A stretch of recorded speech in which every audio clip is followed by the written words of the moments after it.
کسی کو دکھ مت پہنچاؤ کیونکہ ہر عمل پلٹ کر آتا ہے۔ اللہ کی لاٹھی بے آواز ہے، پہلے وہ ڈھیل دیتا ہے اور جب رسی کو کھینچتا ہے تو انسان منہ کے بل آ کر گرتا ہے اور پھر کائنات کی کوئی بھی شے اسے نہیں اٹھا سکتی۔ جو تمہارے ساتھ ظلم کر کے سکون سے بیٹھے ہوئے ہیں وہ آج نہیں تو کل مکافات عمل ضرور چکھیں گے۔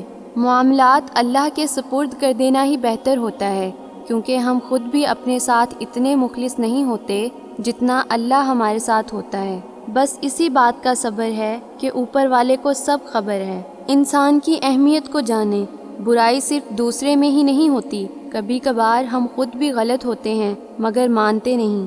زندگیوں کو آسان بنائیں، کبھی مان لیں اور کبھی منوا لیں۔ مت کرو کسی سے اتنی امید، ہر کسی کی اپنی دنیا ہے، کوئی کتنا بھی اچھا ہو جائے پہلے اپنا ہی سوچتا ہے۔ انسان کے لیے سب سے مشکل مرحلہ وہ ہوتا ہے جب اس کا دل کسی چیز کی گواہی دے رہا ہو مگر اس کی زبان خاموش ہو۔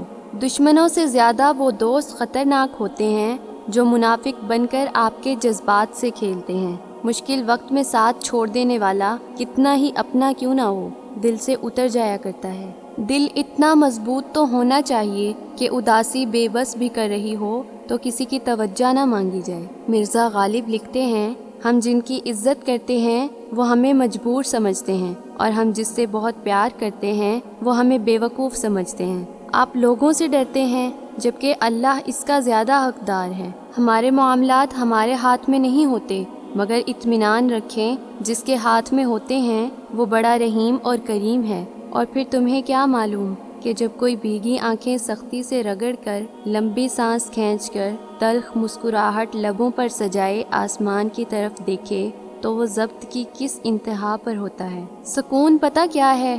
اکیلے بیٹھ کر اللہ سے باتیں کرنا، جو بات تکلیف دے رہی ہو اللہ کو سب کچھ بتانا، یہی تو سکون ہے۔ بات بھی کہہ دی، کسی کے کان تک بھی نہ پہنچی، بے شک اللہ جل جلالہ ڈھانپنے والا ہے۔ کچھ فیصلے بالکل خودکشی کی طرح ہوتے ہیں، بہت مشکل، شفاق، مایوس کن، دل شکن اور سخت، مگر کرنے پڑ جاتے ہیں۔ روشنی بس یوں ہی نہیں ہوتی، کچھ جلانا ضرور پڑتا ہے۔ کسی سے نہ ڈرو، نہ جھکو، نہ مانگو، یہ سب لوگ فقیر ہیں، اللہ سے مانگو، وہ غنی ہے اور بادشاہوں کا بادشاہ ہے۔ منہ میں تو زبان سب ہی رکھتے ہیں مگر کمال وہ کرتے ہیں جو اسے سنبھال کر رکھتے ہیں۔ حضرت علی رضی اللہ تعالیٰ عنہ نے فرمایا، لوگوں کے عیبوں سے اس طرح غافل ہو جاؤ جیسے سوتے وقت تم دنیا سے غافل ہو جاتے ہو۔